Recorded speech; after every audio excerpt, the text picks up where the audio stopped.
Don't leave me hanging. It's go time. Hey everybody, this is Josh, and here we have a Game 3 and a Best of 3 between ZNex G-Star, better known as Nex Genius, and I am NesTea, which is actually a typo for NesTea. He was the winner of the GSL Season 2. Nex Genius was actually the winner of the BlizzCon StarCraft 2 tournament, and both of these guys are very good South Korean pros, I guess you could say, StarCraft 2 pro gamers, and they're both playing in GSL 3 right now, actually. This Best of 3 is being played for part of the round of 16 of the G-Star StarCraft 2 All Stars Invitational broadcast by GOM TV. They only broadcast it in Korean on TV and online, so these casts actually have never been cast in English or broadcast in English yet, and I'm hoping that you guys enjoy these series as I'm going to be casting a lot of them. But yeah, Game 3 basically means both of these guys have already taken a game off the other, so this one is for all the beans or marbles or whatever they play for. In fact, it is actually 10 million won to the winner of this invitational, which is equal to about $8,800 US. We saw an extractor trick there by NesTea just to get his larva in order. Some Zerg players still favor the extractor trick, even though 9 Overlord seems to be the most common these days, just to keep all your larvae and minerals at a good count. Genius is going to be scouting pretty quickly here after dropping that gateway, and he's going to actually find the correct position first. If you'll notice, NesTea actually sent an Overlord to the northeast first, before sending it to that close flying position, which you see all the time in North American and European games. So maybe the South Korean Zergs have figured out something that the North American and Euro Zergs have not. I don't know, but that Overlord is going to be going the correct direction first. You know, it is very valuable to know if your opponent is at close running positions to you, because it kind of indicates how many units you're going to need to build. So perhaps South Korean Zergs have just figured out, you know what, I'll scout my close running positions first, and then if they're not there, then I can send a drone out to the other 2 spots and still know fast enough whether I should expand or get that spawning pool first. And here we see NesTea is getting the spawning pool first. He knows that Genius is at this close running position, does not want to be caught with his pants down and not enough units.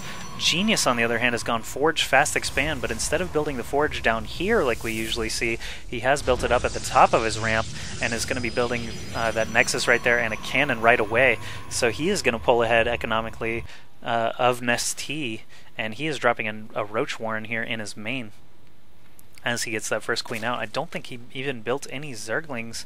Actually, no, there he did. He built 2 larva worth of lings, and one of them is just going to chase this probe until the end of time.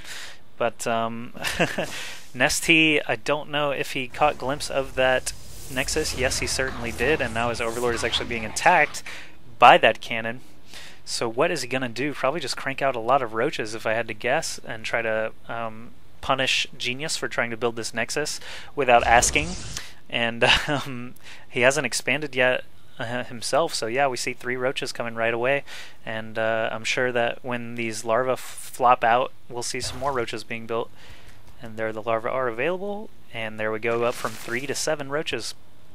So NesTea going to be trying to go basically all in. He hasn't built a drone in a while. He's spending all his money on roaches. If we look at units, it's 15 drones against 23 probes and rising for Genius, and no more probes on the way for NesTea. So he's just going to do the 7 roach rush with a couple of lings in tow, try and break this Nexus and this cannon front here. And actually first he's going to take a little pit stop and destroy Minx. I like how it explodes despite being only hit by acid and little Zergling claws. Whatever, you know, statues are very explosive, flammable, incendiary, if you will. Anyway, NesTea has arrived with his 7 roaches. He can actually hit this Nexus without going into the cannons, but he does something stupid and attacks the first cannon here, loses 2 roaches very quickly.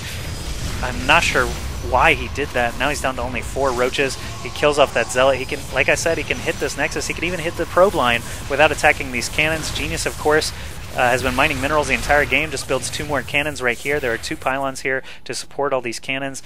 NesTea down to 1 roach very quickly, and almost nothing to show for it. So I think killing that 1 cannon was a huge mistake. He is going to be able to kill this pylon, which will be nice, but these cannons are now finishing. He's going to have an even harder time trying to break that front unless he runs up the ramp, and now he can't even do that because another pylon is there to block. so he should not be engaging here despite being sort of all in. He's picking a bad target by going after these cannons. There are 4 cannons still alive and a 5th coming in. He could be attacking this Nexus and trying to whittle it all the way down, at least force Genius to come make a decision and move his units up in range of these Roaches. Roaches could actually move over to the right side. Actually, no, they can't anymore because there's a very well-placed cannon there. That's kind of a manor cannon as it is blocking the mineral path, but it's a good spot defensively to defend against all these Roaches. And still no drones being built for NesTea. He is as all in as you can get. He's only got 8 Roaches here trying to combat these cannons and a couple of Stalkers. Genius doesn't have that many units, but he doesn't really need to. His front is so well fortified, and as long as he keeps these Stalkers as sort of mobile turrets, he will be able to hold this off, I imagine. 9 Roaches here, just scuttling around, unable to attack anything. If he tries to poke in now, these Stalkers will actually be able to hold him off. He's chrono boosting out a 3rd here, while Genius looks around a little bit. I'm not sure why he decided to poke out with those Stalkers, but NesTea still just hanging out here with a growing number of Roaches. Still no drones coming out. 3 more Roaches coming. He has not expanded. He doesn't even plan to. If he can't break the front here, he's basically resting his tournament hopes on a Roach rush that so far has not worked out for him. These Stalkers are caught way to the left for some reason. Perhaps he did that on purpose to try and flank these Roaches and keep them pinned, unable to escape from the cannons if they were poked in again.